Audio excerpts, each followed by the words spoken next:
Assalamualaikum warahmatullahi wabarakatuh. Kekuatan omongan bagian ke-9 berbicara juga tentang pengaruhnya omongan itu juga terhadap diri kita sendiri. Bagaimana kemudian suara kita, kemudian suara itu ada banyak ya, ada suara lisan, ada suara pikiran, ada kemudian suara hati ya. Nah, berpengaruh terhadap apa yang nanti kita akan kerjakan. Berpengaruh juga apa yang nanti kita akan dapatkan. Bahkan berpengaruh nanti terhadap who you are, siapa Anda, man enta, siapa Anda.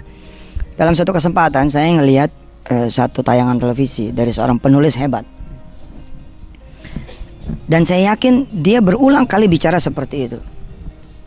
Dari gayanya, dari kemudian postur fisik, keadaan tubuhnya.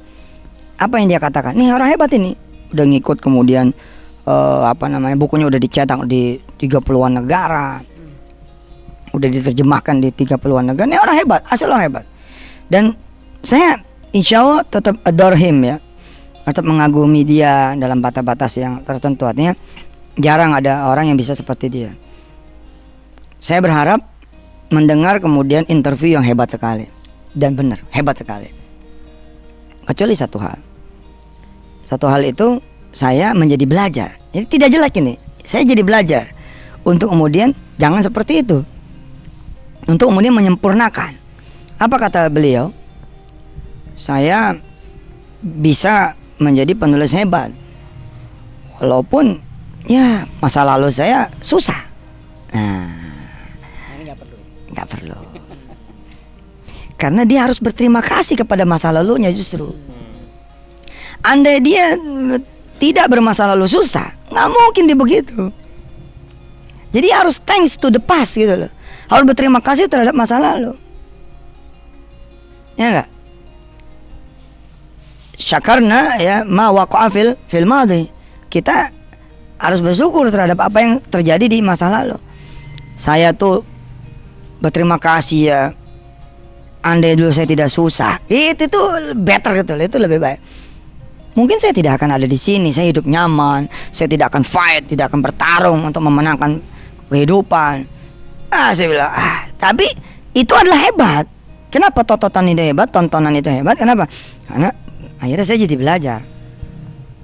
Itulah kekuatan omongan tuh begitu. Bayangin ya, kalau setiap saat misalkan orang ngomong kayak begini, saya tuh nggak suka bola, saya tuh nggak suka bola. Ngomong kemana-mana, saya tuh nggak suka bola. Nggak ada hubungannya juga ngomong, saya tuh nggak suka bola. Besok dia bener-bener gak suka bola dan tidak akan pernah menyukai bola. Saya ini gak suka buah-buahan, terus menerus ngomong saya ini gak suka buah-buahan. Dia gak suka buah-buahan beneran, walaupun in fact dia sudah tidak suka sebenarnya. Tapi karena dia sudah tidak suka dan tambah lagi tidak sukanya dengan dia bicara itu terus, jadi gak suka betulan.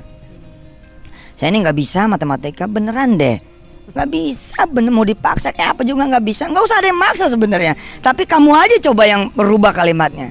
Saya bakal suka nih matematika. In fact, walaupun dalam fakta yang sebenarnya dia belum suka gitu. Tapi omongan yang terus menerus akan membuat dia kemudian menjadi suka matematika. Nah, kenapa kita disuruh memuji Allah Subhanahu Wa Taala terus menerus? Gitu. Kenapa kita disuruh terus menerus mencintai Nabi dengan mengirim sholawat kepada dia? Ini luar biasa. Jumlah berpengaruh, jangan bilang jumlah nggak berpengaruh. Nah, kembali lagi anak-anak ayah harus betul-betul melatih tuh pikirannya. Aku capek deh kalau naik ke lantai 4 ini. Nah itu terus menerus itu capek benar. Asik nih olahraga nih, beda nggak? Positif. Jadi dia tuh otaknya akan mengirim signal ke seluruh badan sehingga menjadikan lantai 4 ini jadi enteng.